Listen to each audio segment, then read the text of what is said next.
Tu-22. Trouble from the start. In the immediate post-war era, the Soviet aircraft establishment was repeatedly upset by Joseph Stalin, who chose favorites and enemies at whim and created chaos. Andrei Tupolev's design bureau had successfully converted the American Boeing B-29 Superfortress into the Tupolev Tu-4 bomber, but their suggestions to create a more advanced design were ignored as they fell from favor. The history of military aviation has multiple examples of aircraft that appear to be a complete failure, but nothing can beat the story of the first Soviet supersonic bomber, the Tupolev Tu-22. The troubles and the controversy of this plane, that Tupolev himself referred to as his most unfortunate creation, can be seen through the variety of nicknames applied to the Tu-22 during its career. Subscribe to our channel and get notification when we release new episodes.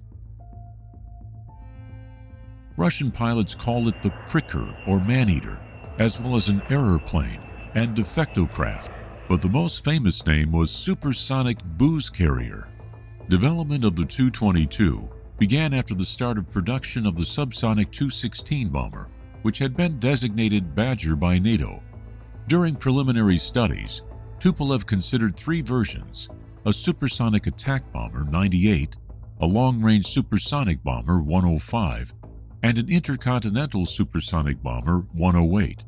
The first two required swept wings, while the 108 bomber had triangular wings. In the end, the 105 design served as the basis for the Tu-22, while the design of the 98 was applied to the long-range fighter Tu-128. The 108 design was completely dropped. The original design drew heavily on the Tu-16 and provided for 4 BD-5 or BD-7 turbojet engines.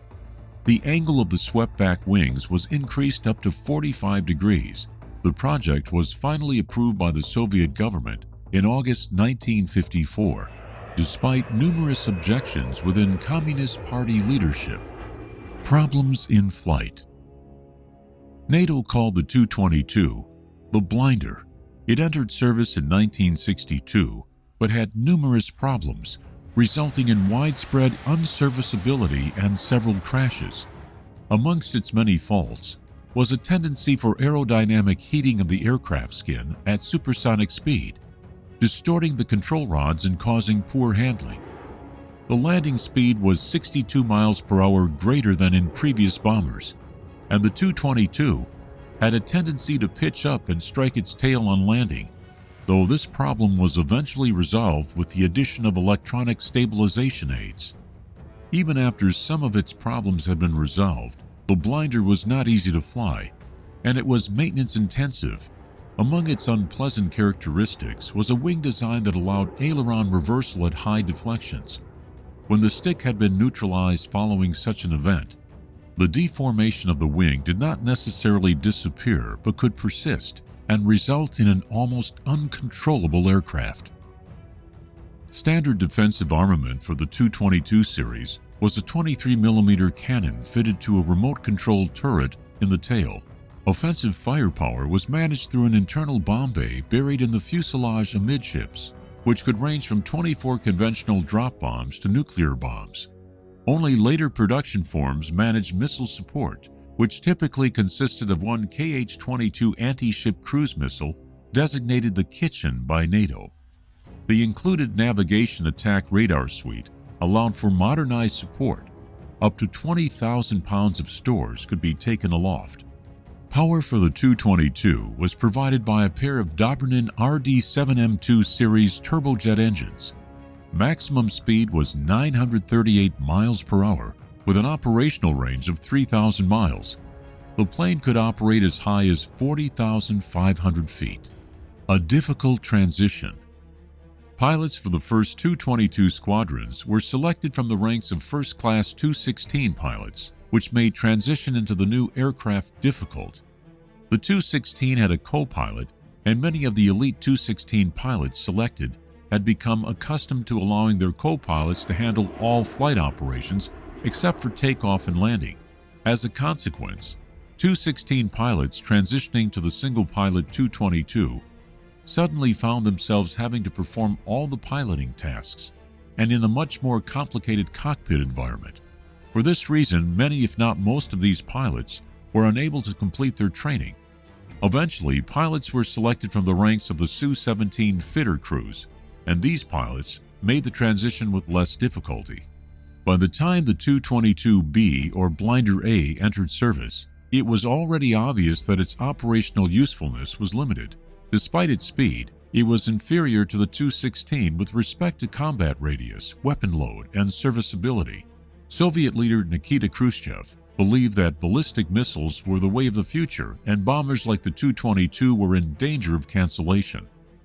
As a Tu-16 successor, the Tu-22 never lived up to expectations. It was used in anger by the Libyan Air Force on several occasions with mixed results. Other notable actions were by the Iraqi Air Force during the Iran-Iraq War. Again, results were mixed as losses mounted, and all Iraqi Tu-22s were ultimately destroyed in the opening rounds of Operation Desert Storm, the U.S.-led attack in 1991. The Soviet Air Force operated their Tu-22s during the Soviet-Afghan War, though accounts were limited. The last known Tu-22 in Russian Air Force service was ultimately retired sometime in the 1990s. By 2001, only Ukraine and Libya were thought to be fielding the Tu-22 in a frontline operational role. An improved version. In 1962, Tupolev commenced work on a major update of the Tu-22. Initially, the Bureau planned to add a variable sweep wing and uprated engines into the design. The Soviet government was skeptical about the need to approve the development of a replacement aircraft so soon after the Tu-22 had just entered service. The Air Force and Tupolev, in order to save face regarding the Tu-22's operational deficiencies, agreed to pass off the design as an update of the Tu-22 in their discussions with the government. The aircraft was designated Tu-22M, and the government approved the design on November 28, 1967. NATO called the plane Backfire. The Tupolev Tu-22M incorporates a long variable sweep wing fuselage design. The aircraft features a stepped cockpit and variable geometry outer wing panels. The tail fin is swept back and tapered with a square tip. The flats mounted on the center of the body are pointed with blunt tips, and each wing includes a center section and two outer panels. The outer wings are attached to the center section through hinged joints. The semi-glass cockpit accommodates a crew of 4 on upward-firing ejection seats. It's equipped with dedicated panels for pilots, navigator-operator, and commander, with entry provided through individual doors. The pressurized cockpit is equipped with climate control systems. The aircraft is provided with hardpoints to carry Kh-22 standoff missiles, Kh-15 nuclear or Kh-15P anti-radar missiles, and Fab-250 or Fab-1500 freefall bombs. The wing and fuselage pylons and internal weapons bay are provided with a capacity to carry 52,900 pounds of weapons payload. The aircraft is also armed with a double-barreled GSH-23 23mm gun in a remotely controlled tail turret. The Tu-22M is fitted with a PNA-PNAD bombing navigation radar system, an Argon-2 radar fire control system, and a TV-based backup optical bomb sight. The countermeasures are provided by a radar warning receiver, radio frequency jammers, and updated defensive countermeasures gear. A more powerful variant, the Tu-22M3 or Backfire C, also has been provided with specialized computing subsystems, significantly increasing the accuracy of the bombing. The Backfire in action. The Tu-22M was first unveiled in 1980 during the aircraft's participation in a major Warsaw Pact exercise. During the exercise, naval Tu-22M2s conducted anti-ship operations by mining parts of the Baltic Sea to simulate an amphibious landing. The exercise was extensively covered by the press and TV media. In June 1981, 4 Tu-22Ms were intercepted and photographed by Norwegian aircraft flying over the Norwegian Sea. The first simulated attack by the Tu-22M against a NATO carrier group occurred on September 30th and October 1st, 1982. 8 aircraft locked onto the U.S. task force of the carriers USS Enterprise and USS Midway, which were operating in the North Pacific. The bombers came within 120 miles of the task forces. The reaction of the U.S. Navy was thought to have been restrained during this event so as to allow observation of the new Soviet aircraft's tactics. The Tu-22M also made attempts to test Japan's air defense boundary on several occasions. The Tu-22M was first used in combat in Afghanistan. It was deployed from December 1987 to January 1988, during which it flew strike missions in support of the Soviet Army's attempt to relieve the Mujahideen siege of Khost. Capable of dropping large tonnages of conventional ordnance, the aircraft bombed enemy forts, bases, and material supplies. In October 1988, the aircraft was again deployed against the Mujahideen. 16 Tu-22M3s were used to provide cover to Soviet forces that were pulling out of the country. The bombers were tasked with destroying paths of access to Soviet forces, attacking enemy forces at night to prevent regrouping, and attacking incoming supplies from Iran and Pakistan. Working alongside 30 newly arrived MiG-27 fighter bombers, Tu-22Ms also flew missions aimed at relieving the besieged city of Kandahar. The Russian Federation used the Tu-22M3 in combat in Chechnya during 1995, performing strikes near Grozny. In August 2007, the Tu-22M and the older Tu-95 bomber began conducting long-range patrolling for the first time since 1992. On August 9, 2008, a Russian Tu-22MR reconnaissance aircraft was shot down in South Ossetia by a Georgian air defense Buk M1 surface-to-air missile system during the 5-day Russo-Georgian War. In November 2015, as part of the Russian military intervention in the Syrian civil war, 12 Tu-22M3 bombers hit targets in Syria. From January 22nd to the 31st, 2016, Tu-22M3s reportedly conducted 42 sorties, striking the vicinity of Deir ez-Zor.